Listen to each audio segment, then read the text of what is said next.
Zamfara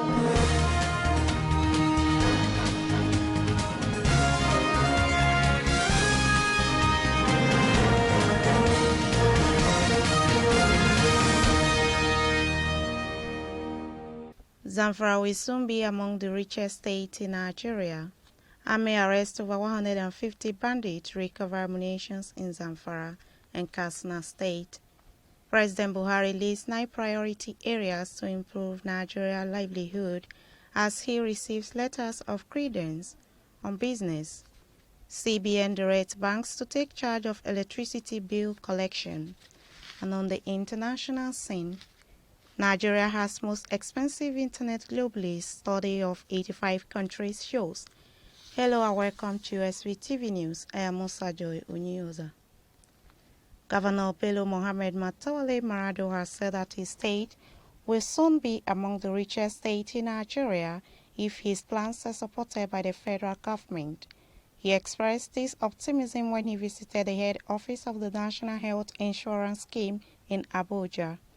Governor Matawale, who described poverty as vehicle to massive and pervasive sickness, said his administration is doing everything possible to improve the earning capacity of the government and his people.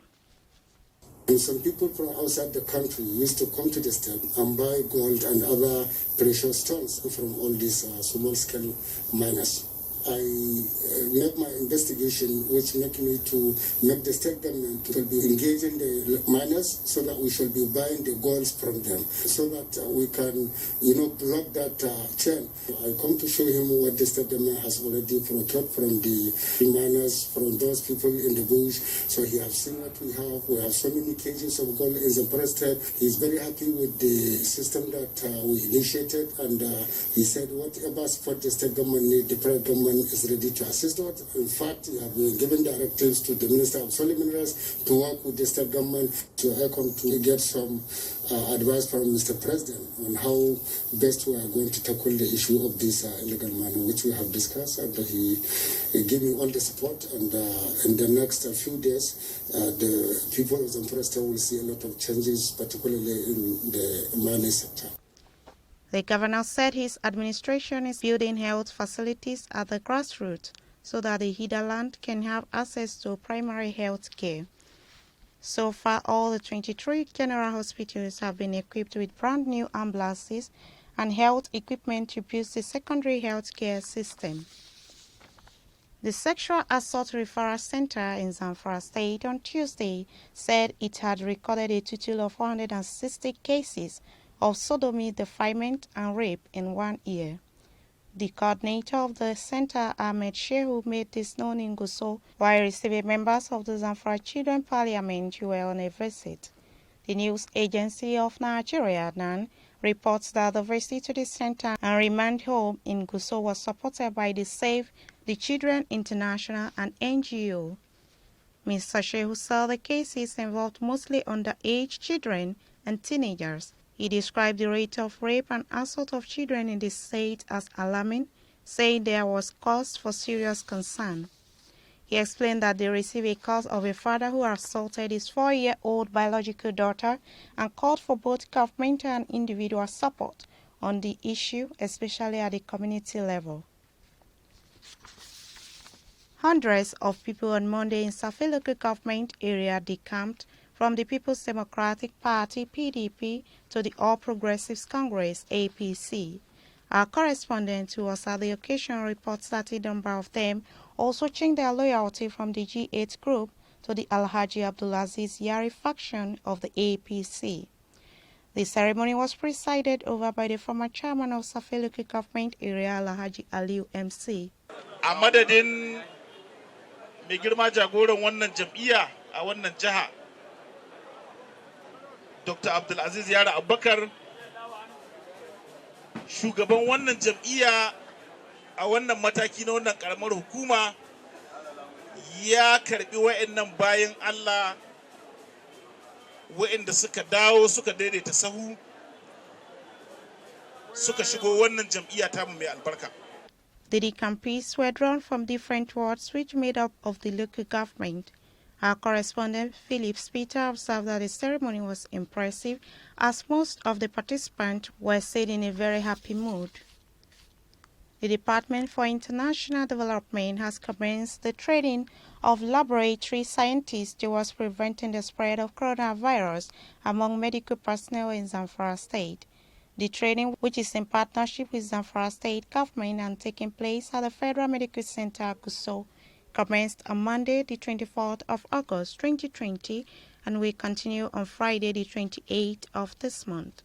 15 participants who were drawn from all the three senatorial districts of the state are expected to be coached. The risk involved in handling biological materials and proper disposal of COVID-19 and other infectious disease samples.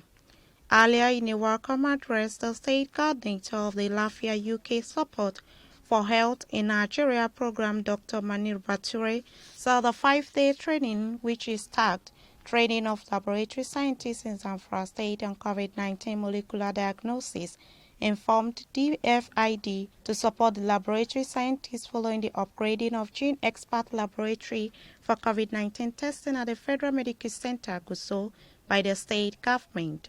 He said the program, which has a lifespan of 6 months in Zamfara State, will build the capacity of various groups on how to mitigate the spread of COVID-19 in the state.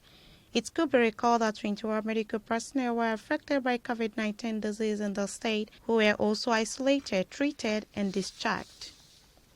The Zamfara State House of Assembly has passed the much-awaited Consolidated Revenue Bill into law, and it will be sent to the Executive Governor for his assent. The well-articulated and all-encompassing law, when fully come into effect, will drastically address the dwindling revenue fortune of Zamfara to a more effective and vibrant state with sound revenue base. Presenting his report before the House for deliberations and possible considerations for passage into law, the Chair House Committee on Finance and Appropriations, Alhaji Mohammed G. Ahmed Jinkeru, gave a vivid explanations page by page of all provisions and contents of the bill. He said the bill is a refined product of many neighboring state revenue laws of Kaduna, Kano, and Jigawa State before producing what is now known as Zamfara State Consolidated Revenue Bill.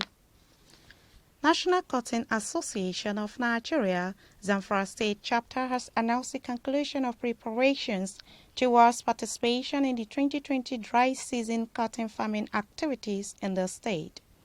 This was disclosed by the Zamfara State Chairman of the Nakotan, Alhaji Sani Dahir Gusau, when he received a national team constituted by the National President of Nakotan, Mr. Anebi Achumugu, to visit the state for pilot scheme of the program this year. Alhaji Sani Dahiru gave the assurance that Nakotan will within short time possibly mobilize the targeted number of indigenous cotton farmers with a view to ensuring meeting all requirements for the program. He commended President Buhari upon initiating cotton development program under anchor borrowers managed by the CBN, as it will boost the nation's economy. Operation Sahel Sanity, a component of the Nigerian Army, says its troops recently neutralized 2 bandits, arrested over 150 others, and recovered some ammunition. The Army said the feat followed an intelligence-based aggressive clearance operation, fighting and confidence-building patrols and ambushes against criminal elements within the Northwest Zone. According to the Sahel Sanity Acting Director, Defense Media Operations, Brigadier General Bernard Oyeko, the troops conducted a well-coordinated intelligence-based operation leading to the raid of an illegal mining site located along Gadazama in Bukuyi local government area of Zamfara State, which is said also serve as bandit hideout. Sojojin sun yi amfani da bayanan sirri inda suka afka wata mabuwar 'yan bindiga daɗi a ƙauyen Dogon Karfe da ke cikin ƙaramar hukumar Bakura ta jihar Zamfara, inda suka sami bindigogi ƙirar gida guda 4 gami da gidan harsasai da ke cike da harsasai a wani kufai. During the operation, troops arrested 150 suspects and recovered 20 locally fabricated Dane guns. The Senate Joint Committee on Finance and National Planning on Tuesday queried the Director General of Securities and Exchange Commission, Lamido Yuguda, for spending 10.3 billion naira on the annual salary of about 600 staff. The panel also directed the agency to unfailingly remit 300 million naira into the Consolidated Revenue Fund by next Thursday. The directive was given at the final day of the public hearing on the 2021 to 2023 Medium-Term Expenditure Framework and Fiscal Strategy paper. It was equal to the DG's submission on revenue preparations for the 2021 budget, where he said out of 4 billion naira revenue generated by the SEC in the 2019, only 86.835 million naira was remitted into the Consolidated Revenue Fund. He also said for the workforce in the Commission to be reduced, the severance package of those to be laid off has to be paid. Governor Abdullahi Umar Ganduje of Kano State congratulated President Muhammadu Buhari, federal government, Nigerians, Africa and Africans over the declaration of Nigeria-wide polio-free nation by the Independent Regional Commission for Certification of Polio Eradication.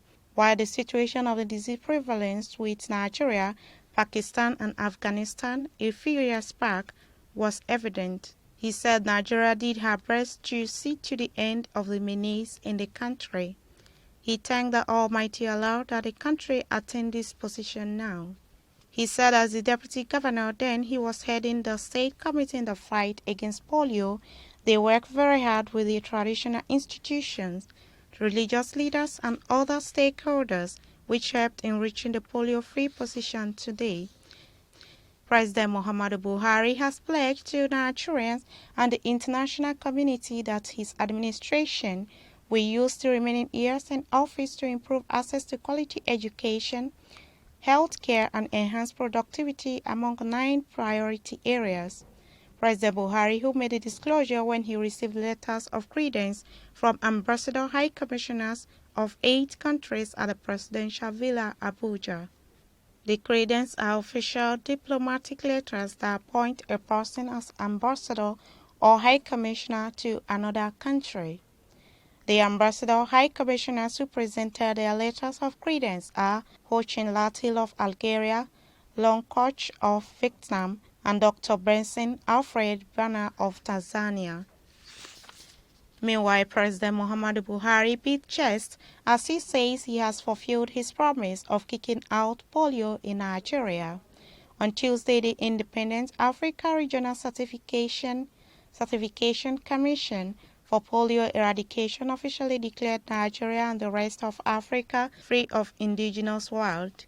According to World Health Organization, this marks the eradication of the second virus from the face of the continent since smallpox 40 years ago. Speaking at the event where the World Health Organization declared Africa free of polio, President Buhari said he promised Nigerians that he would not hand over Nigeria with polio to his successor and has achieved that word. Femi Fani-Kayode, former Minister of Aviation, has appeared in a viral video as he was seen attacking a journalist, Ayo Charles, at a press conference in Calabar, Cross River State.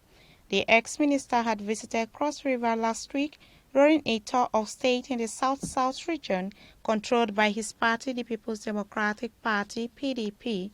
He held a press conference after inspecting some ongoing projects by Governor Ben Ayade, one of which is the superhighway that will stretch from the Atlantic Ocean in Bakassi to the boundary of Benue State and the proposed deep seaport. What type of stupid question is that? Bankrolling who? Do you know who you are talking to? I will not take any questions from this man. What type of insulting question is that? Which bankroll? To do what? Who can give me money for anything? Who do you think you are talking to? Bankroll what? Go and report yourself to your publisher. Bankroll what? Please don't insult me here. I don't want to take any questions from this man. Very stupid. I could see from your face before you got here how stupid you are. Don't ever talk to me like that. Who do you think you're talking to? Bankroll who? You think that I'm one of those ones you'll be from who? From how? When? Where? How? You have a small mind. Very small mind. Don't judge me by your own standards. I've been in politics since 1990. I'm not one of these politicians you think will just come. I've been locked up how many times by this government? Suffered. I've been persecuted. Unlike most of the politicians you follow for brown envelope. You. Don't ever judge me by that standard. I spend, I don't take. And I'm not a poor man. I've never been and I will never be. Bankroll how? Don't ever suggest that to me. A video of his press conference was leaked to the public on Tuesday. The journalist Ayo, who works with the Daily Trust, asked the ex-minister if his recent trips were being sponsored. Fani Kayode said the reporter was very stupid and that he did not need anyone to bankroll his tour. The International Press Center, IPC, condemns the verbal assault inflicted on a journalist by a former Minister of Aviation, Mr. Femi Fani Kayode. The journalist Ayo Charles, who reports for the Daily Trust newspaper, was seen in a video posted by the cable online newspaper asking the former minister at a press conference in Calabar, Cross River State, Nigeria, if he was funded to embark on a tour of project in the state, to which he responded with verbal attacks. The minister was also seen threatening to deal with journalist Ayo Charles, who has since claimed that a security detail in the entourage of the former minister confronted him after the press conference. IPC views this development as repulsive and unacceptable, since there was nothing wrong with journalist Ayo Charles wanting to know if the tour was an independent initiative or a sponsored one.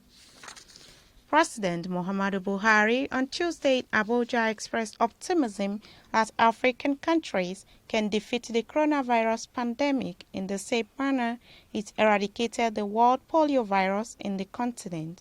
President Buhari spoke at the formal certification of the world polio virus eradication in the African region during the virtual session of the 70th World Health Organization Regional Committee for Africa. The president recalled that shortly after assuming office in May 2015, he made a pledge to the Nigerians that he will not bequeath a polio endemic country to his successor. This certification is therefore a personal fulfillment of that pledge, not only Nigerians but to all Africans. We'll be right back after this short commercial break. Stay tuned.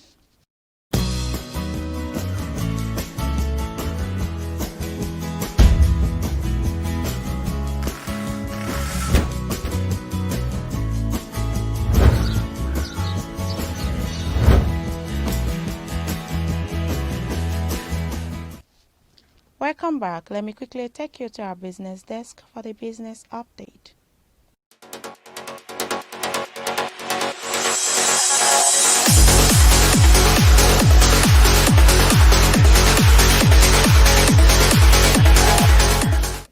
Welcome to Standard Voice Business Update.